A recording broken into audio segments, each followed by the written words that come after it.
मित्रांनो, रेसलिंगच्या दुनियेतून एक अत्यंत धक्कादायक आणि अत्यंत मोठी बातमी आपल्या सगळ्यांच्या समोर येत आहे. आत्ताच 5 मिनिटांच पूर्वी ही बातमी मला कळालेली आहे आणि ही बातमी ऐकून माझ्या पायाखालची अक्षरशः जमीन सरकलेली आहे. जे लोक रेसलिंगचे खूप मोठे फॅन आहेत त्यांना हल्क हॉगन हे नाव माहिती असेल. हल्क हॉगन यांचं वयाच्या 71व्या वर्षी दुःखद निधन झालेलं आहे.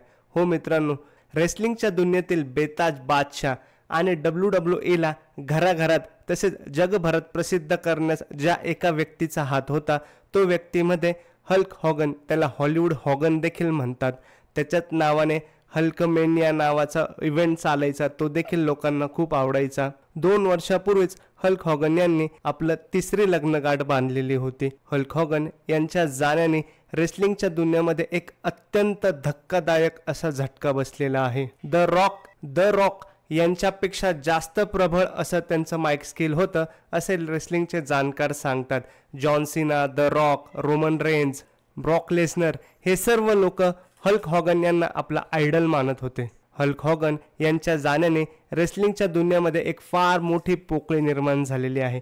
वयाच्या 71व्या वर्षी त्यांना तीव्र हृदयविकाराचा झटका आला आणि त्यातच त्यांचे निधन झालेले आहे. त्यांनी अनेक हॉलिवूड चित्रपटांमध्ये देखील काम केलेले आहे.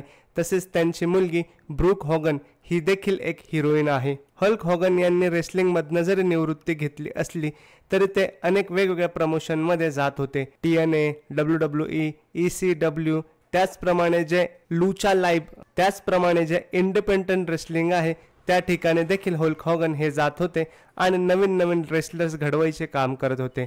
त्यांच्या रेसलिंग अकॅडमीमध्ये देखील खूप रेसलर शिकले आणि आज ते AEW आणि WWE मध्ये काम करत आहे. अजून देखील मित्रांनो विश्वास बसत नाही की हल्क हॉगन यांचं निधन झालेलं आहे. अत्यंत खतरनाक अशा प्रकारचा हा लेजंड माणूस होता. हल्क हॉगन यांना आपल्या चॅनलकडून भावपूर्ण श्रद्धांजली.